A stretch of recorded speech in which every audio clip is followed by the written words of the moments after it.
Normally فلی freedom ہوتی ہے، لیکن پاکستان کا جو کانسٹیٹیوشن ہے وہ کوڈیفائڈ ہے، مطلب کہ لکھا گیا ہے۔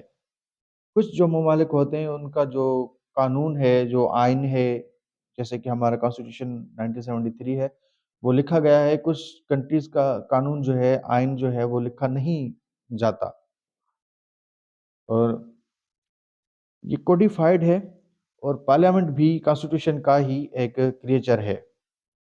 تو پارلیمنٹ کے پاس بھی وہی پاورز ہیں جو کانسٹیٹیوشن اس کو دیتا ہے۔ اس کا یہ مطلب ہوا کہ پارلیمنٹ مکمل طور پر ساون نہیں ہے۔ اس کا مطلب ہوا کہ پارلیمنٹ ہر ایک چیز پر لا بنا نہیں سکتی۔ جو پاور پارلیمنٹ کو کانسٹیٹیوشن نے دیے ہیں اس کے مطابق ہی لا بنا سکتی ہے۔ آپ سمجھ رہے ہیں کہ پارلیمنٹ بھی ایک لا بنانے والا ادارہ ہے، مگر یہ بھی according to constitution of Pakistan 1973 کے مطابق بنا ہے، اور according to constitution of Pakistan 1973 کے مطابق ہی لا بناتا ہے۔ اور پارلیمنٹ اگر کوئی ایسا لا پاس کرتا ہے جو کہ کانسٹیٹیوشن کے کنٹریری ہے، مطلب کانسٹیٹیوشن کے خلاف جا رہا ہے، تو وہ اسٹرک ڈاؤن کر دیا جائے گا۔ اسٹرک ڈاؤن کا مطلب یہ ہے کہ مطلب وہ ختم کر دیا جائے گا۔ ابھی اس کو کون ختم کرے گا؟ اس کو سپریم کورٹ ختم کرے گی، کیونکہ سپریم کورٹ کے پاس یہ پاور ہے کہ وہ اس کو اسٹرک ڈاؤن کر سکے۔ تو یہ بیسیکلی جو ہے وہ اسٹرکچر آف پارلیمنٹ ہے، کیونکہ سپریم کورٹ کے پاس اختیارات ہیں۔ وہ کس نے اس کو اختیارات دیے ہیں؟ سوال یہ ہے کہ کس نے اختیارات دیے ہیں؟ According to constitution of Pakistan 1973 all the legislative bodies are all the legislative bodies are uh, running through the Constitution of Pakistan 1973۔ جو بھی لا بنانے والے ادارے ہیں، جو قانون سازی کرتے ہیں، وہ سب جو ہے وہ کانسٹیٹیوشن کا حصہ ہے، کانسٹیٹیوشن کے مطابق چلتے ہیں۔ وہ کریچر آف کانسٹیٹیوشن ہے۔ آپ کے ذہن میں یہ سوال آتا ہوگا کہ پارلیمنٹ کیا نیشنل اسمبلی اور سینٹ کے علاوہ ایک الگ بلڈنگ ہے جہاں پر ان دونوں ہاؤسز کے ممبران جوائنٹ سٹنگ اجلاس میں بیٹھتے ہیں؟ تو جی نہیں، پارلیمنٹ کوئی الگ بلڈنگ نہیں ہے جہاں پر جوائنٹ سٹنگ اجلاس ہوتا ہے۔ ہاں، یہ بات الگ ہے کہ پارلیمنٹ کے فنکشنز اور اختیارات الگ ہوتے ہیں، مگر بلڈنگ وہی نیشنل اسمبلی والی ہوتی ہے۔